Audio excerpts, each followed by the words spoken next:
반갑습니다. 성도 여러분, 한가람 신학 산책에 오신 여러분들 환영합니다. 자, 오늘은 제 10번째 강의 인간과 타락에 대한 이야기를 계속해서 이어서 가보도록 하겠습니다. 자, 여러분, 오늘은 세 가지 말씀을 함께 여러분과 나누려고 하는데요. 첫 번째 주제는 사탄입니다.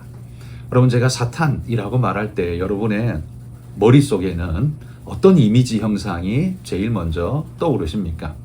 아마 많은 분들은 두 뿔이 머리에 달려있고 꼬리가 있대, 그 꼬리 끝이 세 갈래로 갈려진 삼지창 같은 꼬리가 달려있는 그런 존재, 이런 형상이 머릿속에 제일 먼저 떠오르지 않습니까?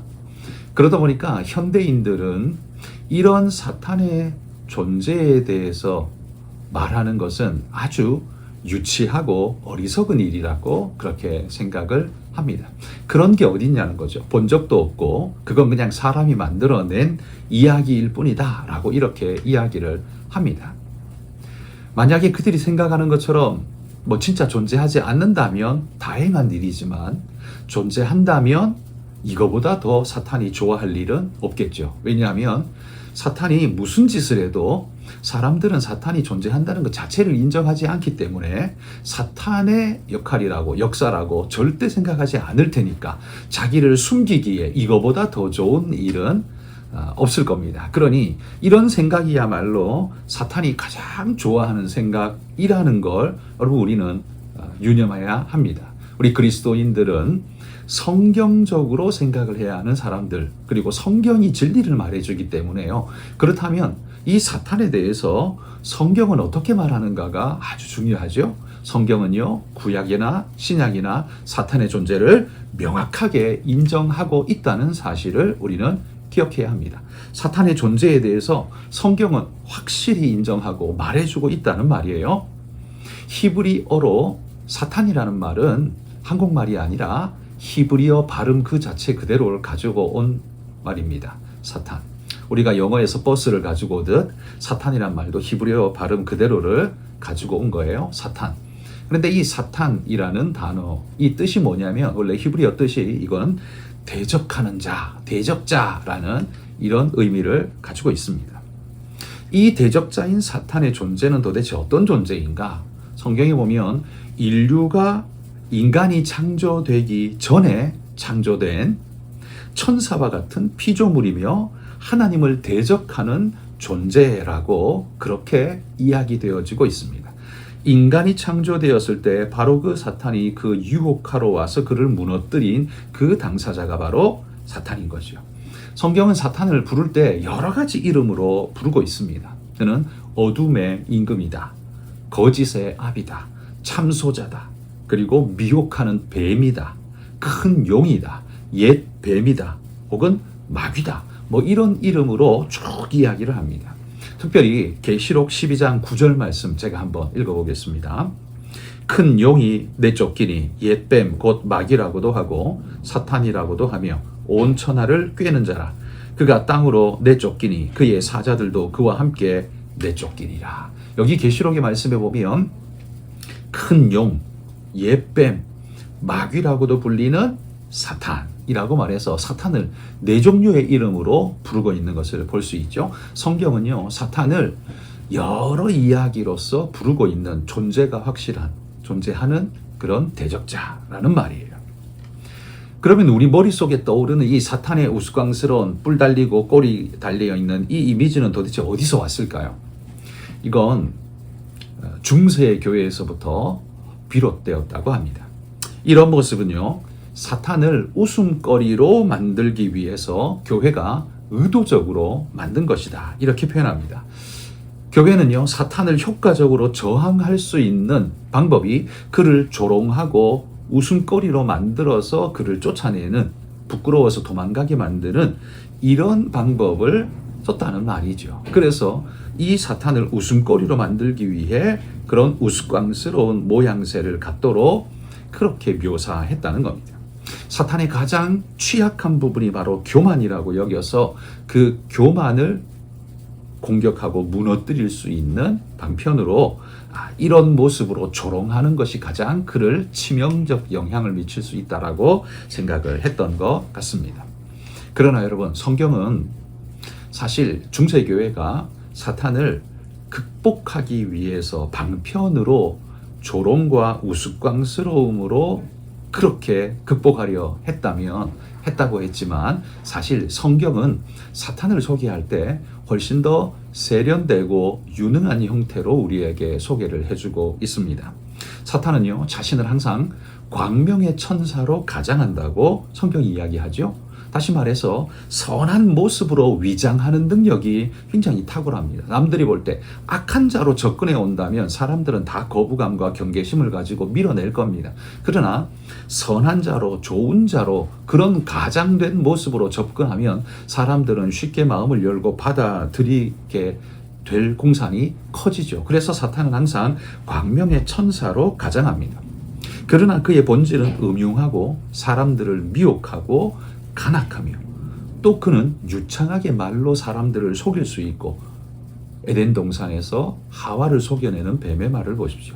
사람을 그럴듯하게 속여내는 능력이 뛰어나고, 그리고 광명한 천사, 다시 말해 그의 모습은 아마 멋지게 화려하게 그런 모습으로 등장하는 것을 우리가 발견할 수 있습니다.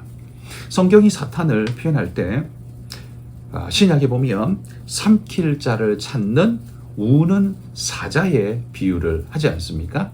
사탄은 우는 사자에 비유된다면 신약에서 그리스도는 무엇에 비유됩니까? 유다의 사자로 비유되고 있습니다. 둘 다 사자예요. 둘 다 사자인데 사탄은 우는 사자이고 예수님은 유다의 사자로. 왜 사자라는 이미지를 사용하고 있을까요? 그건 강함, 삼킴, 능력을 의미하는 것이죠. 그러나 이 사탄은 유다의 사자인 그리스도에게 완전히 삼켜지는 존재일 수밖에 없다라는 사실을 성경은 누누이 이야기를 한다는 겁니다. 자, 그렇다면 신자들은 이 사탄을 어떻게 반응하고 받아야 할까요? 봐야 할까요? 사탄에 대해서 우리가 봐야 할 세 가지의 자세를 한번 말씀드려 본다면, 첫 번째는 사탄은요, 가볍게 볼 존재는 아닙니다. 인간보다 능력 있고 강한 모습으로 등장하는, 그러니까 인간의 측면에서 보면 두려운 존재인 것이 맞습니다. 그래서 베드로전서 5장 8절에도 이렇게 말합니다. 근신하라, 깨어라. 너희 대적 마귀가 우는 사자같이 두루다니며 삼킬 자를 찾나니. 삼킬 자를 찾는 아주 무서운 두려운 존재의 모습으로 지금 그려지고 있죠. 그러므로 여러분, 사탄을 너무 우습게 쉽게 생각해서 무장 해제된 상태로 사탄을 맞으려고 하면 안 된다는 이야기예요. 긴장하고 두려워하고 공포심을 가지고 그래서는 안 되지만, 그렇다고 해서 너무 쉽게 생각하고 우습게 봐서는 안 된다는 말입니다. 두 번째는요, 사탄은 인간보다는 강할지는 모르나 하나님께는 감히 비교될 수 없는 존재라는 사실을 우리는 또한 기억해야 합니다. 요한일서 4장 4절에는 이런 말씀이 있습니다. 자녀들아, 너희는 하나님께 속하였고 또 그들을 이기었나니 이는 너희 안에 계신 이가 세상에 있는 자보다 크심이라 라고 말합니다. 세상에 있는 자보다 더 크시다. 여기 세상에 있는 자는 누구일까요? 세상의 모든 존재를 말할 수도 있지만 그 중에 하나님을 대적하는 마귀, 사탄도 그 중에 하나일 것입니다. 그보다 훨씬 크신 분이 누구냐? 우리 주님이시다 라고 이야기를 합니다. 또한 세 번째, 예수님은 사탄에 대한 세 번째 이야기는 뭐냐 하면, 사탄도 결국 여러분 피조물이라는 사실을 꼭 기억하십시오. 사탄을 영적인 존재이고 마치 영적인 존재이다 보니까 영원한 존재이고 하나님과 동급의 존재인 것처럼 우리는 착각하게 되는데요. 왜냐하면 하나님의 대적자라는 맞상대라는 개념으로 세워놓다 보니까 마치 마귀가 하나님과 맞수가 될 정도의 존재인 것처럼 우리는 착각을 하게 됩니다. 그러나 결코 그렇지가 않습니다. 여러분, 하나님은 피조될 수 없고 피조되지 않은 창조주이시고, 사탄은요, 아무리 우리가 볼 때 뛰어나 보이고 대단해 보여도 피조물일 뿐입니다. 하나님이 지으신 존재라는 말이에요. 피조물이라는 말의 의미가 뭡니까? 출발되어진 시작점이 있어요. 없었던 때가 있는 겁니다. 한계가 있고 제약이 있고 시작점이 있습니다. 유한한 존재라는 말이죠. 그래서 시간과 공간의 제약을 받습니다. 사탄은 천사의 수준으로 우리가 보는 것이 맞지 하나님 수준으로 봐서는 절대 안 됩니다. 그는 타락한 천사이기 때문에 천사의 수준이지만 이미 타락한 존재다라는 개념으로 우리가 사탄을 이해하는 것이 옳을 겁니다. 사탄 주의하되, 그러나 하나님이 월등히 강하셔서 이미 그들을 짓눌러 버리신 하나님, 우리는 그분을 우리 안에 나의 구주로 모시고 산다는 사실을 기억하고 두려움에 떨 것이 아니라 담대하게 이 마귀 사탄을 맞서시는 믿음의 일꾼들이 되시기를 바랍니다. 자, 두 번째는요, 사탄에 이어서 우리는 귀신에 대해서도 한번 살펴봅시다. 귀신, 사탄과 귀신이 동일한 어떤 형태로 쓰일 수도 있지만 일반적으로 우리가 귀신이라고 말할 때 그건 우두머리 사탄을 수종드는 그 초자연적 존재들, 한마디로 사탄의 졸개들이라고 말할 때 우리는 귀신이라는 용어를 사실 많이 사용합니다. 사도 바울은요, 이방이 숭배하는 신, 우상은요 실제로 존재하는 신이 아니라 사탄이 사탄이 인간을 두려움으로 부추기면서, 귀신들이 우리 안에서 계속 두려움을 부추기면서 두려움의 군부를 떼어서 우리로 하여금 그 연기 속에서, 마치 그 연기 속에서 취하여 그것을 섬기도록 만든, 이게 바로 우상이라는 말이죠. 그러니까 우상은 실제하지 않습니다. 허상입니다. 그걸 만든 건 우리 안에 있는 귀신들이 우리 안에서 자꾸만 두려움을 밀어넣고 우리 옆에서 자꾸 두려움을 밀어넣어서 그런 것이 마치 있는 것처럼 생각하게 만들어서 그걸 섬기게 만들죠. 왜요? 하나님 아닌 다른 걸 바라보도록 만드는 장치로서 우상을 만들죠. 바로 사도 바울은 우상을 바로 그렇게 보고 있다는 거죠. 한마디로 귀신의 작품이다 라고 말하는 겁니다. 그렇다면 우리가 우상 숭배한다는 건 다른 말로 하면 귀신 숭배한다라는 말과 다르지 않다라는 사실을 우리가 말할 수 있죠. 자, 그러면 성경은 이 귀신의 특성을 어떻게 말할까요? 신약 성경에 특별히 나오는 귀신의 모습을, 귀신의 현상들을 우리가 한번 분석해 보면 세 가지로 정리해 볼 수 있는데요. 귀신들이 등장하는 걸 보면 신체적으로나 정신적 질병을 동반하는 요소들을 되게 많이 봅니다. 그래서 예수님이 고쳐주시는 부분이 있죠. 그런데 고치시는데 그냥 약으로 고치는 게 아니라 귀신을 내어 쫓으심으로써 고치시는 모습이 많이 등장합니다. 그러니까 귀신 들림이 신체적이나 정신적 질병을 동반할 수 있다는 사실을 우리가 볼 수 있죠. 물론 여러분, 귀신 들린 병에 걸린 게 다 귀신 들린 거라고 그런 어느 이단처럼 여러분 그렇게 봐서는 절대 안 됩니다. 이 질병이 생긴 걸 꼭 귀신 들림이라고 말할 수 절대 없어요. 우리는 일반적으로 병에 걸리면 육체의 질서가, 건강의 질서가 깨어진 것인데 연약한 부분 때문에 생긴 일이기 때문에 약을 통해 고치고 회복하면 됩니다. 이건 상관없는 일이에요. 그러나 귀신이 이런 역사를 동반할 수 있다라는 사실은 성경이 말하고 있기 때문에 우리는 어느 정도 인정해야만 한다는 거죠. 또한 두 번째, 우리가 신약을 통해서 보는 귀신의 특성 중에 하나는 뭐냐면 귀신은요 지식이 있어요. 그리스도가 하나님의 거룩한 분이라는 걸 누가 가르쳐 주기도 전에 이미 알고 제일 먼저 선포한 존재가 귀신이지 않습니까? 그러니까 귀신은 지식을 가지고 있는 존재, 그리스도가 하나님의 거룩한 분이라는 걸 아는 그런 존재라는 특성이 나타나죠. 세 번째는요, 이러한 초자연적인 지식과 또 인간보다 우월한 힘을 가지고 있고 또 미래를 마치 예언하고 미래를 다 내다보는 것 같은 그런 능력이 있는 것 같아 보입니다. 그러나 그건 미래를 영원히 하나님처럼 본다는 말이 아니라 얕은 미래를 내다보고 예언하는, 말하는 그런 능력이 조금 있을 뿐이다. 우리는 그렇게 말하는 게 옳겠죠. 그러니까 인간보다는 좀 더 우월한 어떤 능력의 모습을 보여주고 있다라고 말할 수 있을 겁니다. 이게 신약이 말하고 있는 귀신의 특성이죠. 그러므로 여러분, 성경이, 예수님도 그렇고 신약 성경도 그렇고 성경이 이 귀신의 존재에 대해서 진지하게 말하고 있다면 여러분, 우리는 귀신의 존재를 어리석고 미련한 자가 그걸 인정하고 믿고 두려움에 사로잡힌다. 이렇게 단순하게 취급해서는 안 됩니다. 귀신의 존재를 단순한 우화, 이야기처럼만 취급해서는 안 된다는 말이죠.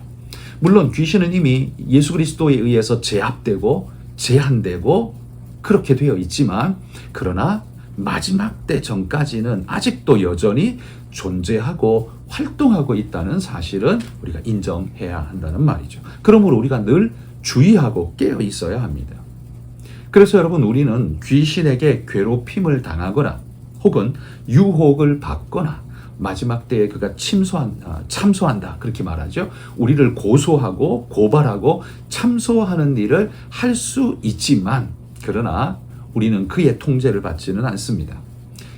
그의 유혹에 빠져서 스스로 그걸 선택할 수는 있지만, 능력 밖으로 무조건 끌려다니거나 나는 싫은데 무조건 이런 일은 아니라는 말이죠.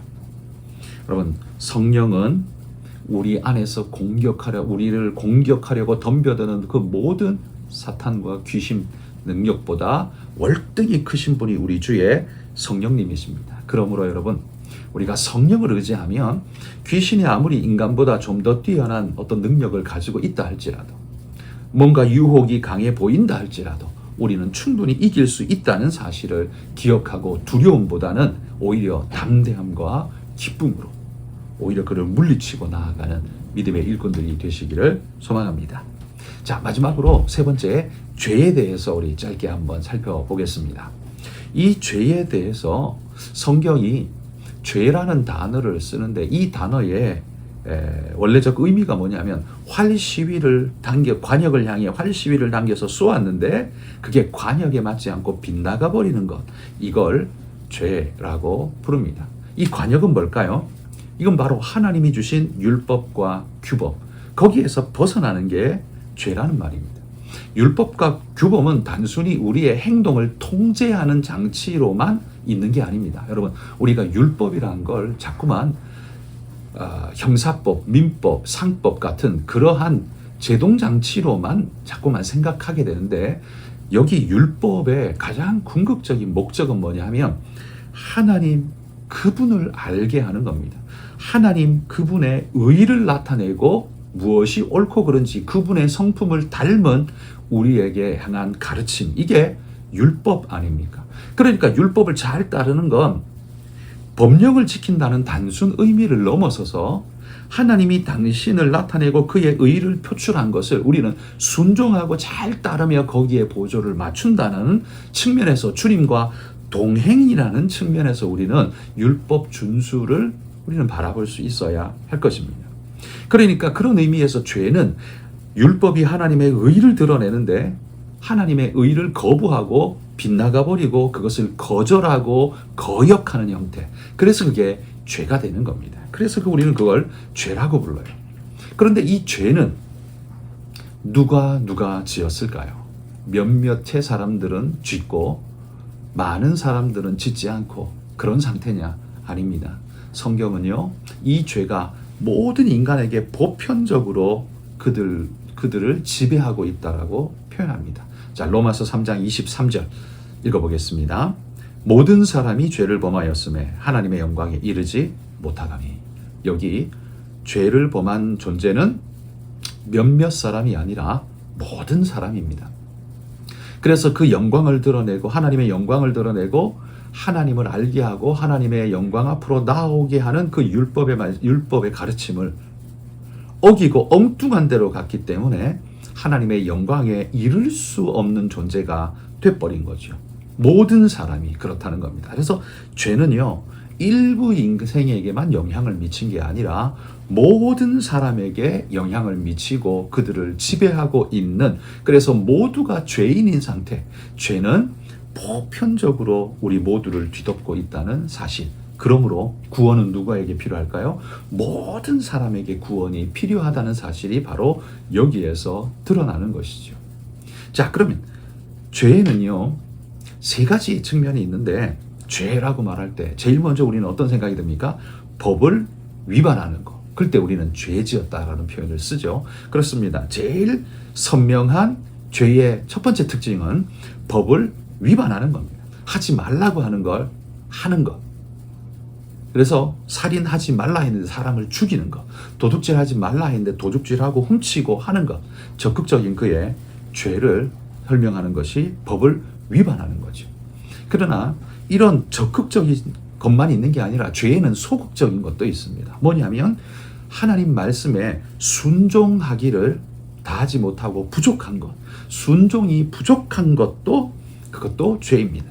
하나님의 법을 따르지 않고 미적거리며 돌아서고 딴 것 바라보고 하나님의 길을 따라가지 않는 것, 이것도 죄가 된다는 말이에요. 하나님이 적극적으로 당신의 의를 나타내며 초청하고 부르시는데 우리가 딴 것 바라보고 미적거리고 딴 데로 간다면 구원에 이를 수 없는 상태가 되겠죠. 그런 의미에서 이 또한 분명한 죄인 겁니다. 우리는 적극적인 건 죄만 죄라고 말하지만 소극적인 죄도 죄가 되는 겁니다. 또 이 교재에서는요, 세 번째 죄를 이렇게 이야기합니다. 이성적인 피조물에 의한 행동, 이것도 죄다. 이건 도대체 무슨 말일까요? 그러니까 저는 이렇게 해석합니다. 인생이 잘못인 줄 알면서도, 인지하면서도 그걸 의지적으로 욕심에 미혹되어 이끌려서 그걸 거절하고 다른 길로 가버리는 것, 이게 바로 이성적인 피조물에 의도된 행동이죠. 만약에 동물들이라면 그저 배고프면 먹고 하는 본능적 움직임으로만 할 겁니다. 그러나 인간은 이성을 가지고, 그리고 선택의 자유를 가진 존재로서 이성적 자유를 가진 존재인데, 그 이성을 활용해서 하나님을 의도적으로 계획적으로 거절하고 거부한 것, 이것 또한 죄가 된다는 거죠. 그래서 적극적인 죄, 소극적인 죄, 의도적이고 계획적인 죄, 이것이 죄의 세 가지의 특성으로 그려질 수 있다라는 겁니다. 여러분, 우리는 죄라고 말할 때 꼭 법령, 규범에서 위배되는 것, 이거야말로 여러분 사회적 개념 아닙니까? 그러나 죄를 단순한 그런 사회적 개념의 법령으로만 생각하면 안 되고요. 죄는 이 율법이 하나님의 의를 드러내시고 당신의 뜻을 나타내는 하나님의 영광의 반사체임에도 불구하고 그걸 거절하거나 거역하거나 따르지 않으면 바로 그것이 죄가 된다라는 겁니다. 단순히 하지 않는 정도, 법을 어기는 것뿐만 아니라 순종하지 않고 따르지 않는 것도 죄가 된다는 것. 여러분, 우리는 그 말씀을 기억하면서 우리는 적극적으로 주의 말씀에 순종하고 따라가는 그런 믿음의 일꾼들이 되시기를 소망합니다. 자, 오늘 우리 세 가지를 살펴봤습니다. 첫 번째 사탄에 대해서, 두 번째 그 마귀에 대해서, 세 번째 죄에 대해서 살펴봤는데요. 우리 다음 시간에도 인간과 타락에 대한 세 번째 시간으로 같이 한번 계속해서 몇 가지 살펴보도록 하겠습니다. 긴 시간 수고하셨습니다. 감사합니다.